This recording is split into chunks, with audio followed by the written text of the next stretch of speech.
প্রশ্নটা সহজ, কপিল দেব নাকি জ্যাক ক্যালিস, কে সেরা অলরাউন্ডার? কিন্তু উত্তরটা মোটেও সহজ নয়।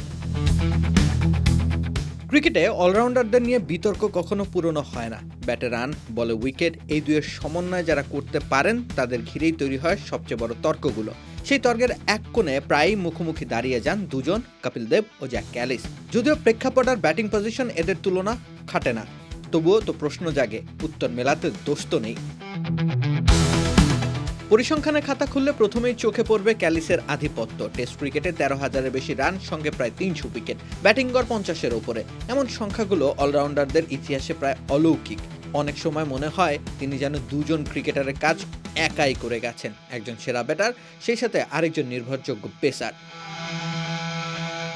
দক্ষিণ আফ্রিকার হয়ে দীর্ঘ সময় ধরে তিনি ছিলেন দলের ভারসাম্যের কেন্দ্রবিন্দু। টপ অর্ডারে দেয়ালের মতো দাঁড়িয়ে থাকা, আবার প্রয়োজন হলে বল হাতে গুরুত্বপূর্ণ ব্রেক থ্রু এনে দেওয়া।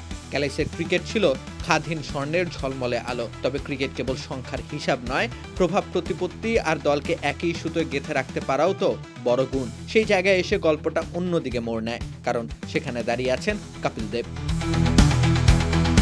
তিনি শুধু একজন অলরাউন্ডার ছিলেন না, ছিলেন একটি যুগের প্রতীক। তার ক্যারিয়ারের সবচেয়ে বড় পরিচয় হয়ে আছে 1983 সালে বিশ্বকাপ। সেবার তার নেতৃত্বেই বিশ্ব ক্রিকেটে এক অবিশ্বাস্য বিপ্লব ঘটেছিল। ক্রিকেটের শক্তিধর দলগুলোর মাঝে তখন প্রায় উপেক্ষিত একটি দল ভারত হঠাৎ করেই বিশ্ব চ্যাম্পিয়ন হয়ে যায়।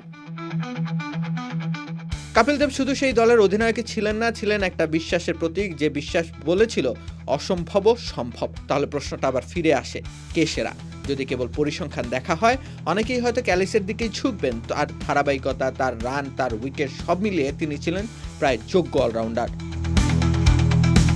কিন্তু যদি প্রভাবের বিস্তৃতি সামনে চলে আসে, যদি আলোচনা হয় ক্রিকেটের ইতিহাস বদলে দেওয়ার মুহূর্তগুলোর, তবে কপিল দেবকে পাশ কাটানো কঠিন। কারণ তিনি শুধু ম্যাচ জেতাননি, বদলে দিয়েছেন একটি দেশের ক্রিকেট মানসিকতা। তাই এই তুলনার কোনো সরল সমাধান নেই। আর ঠিক সেখানেই এই বিতর্কের সৌন্দর্য। ক্রিকেট প্রেমীরা আজও নিশ্চিত হয়ে বলতে পারেন না শেষ পর্যন্ত সত্যিকারের সেরা অলরাউন্ডার আসলে কে।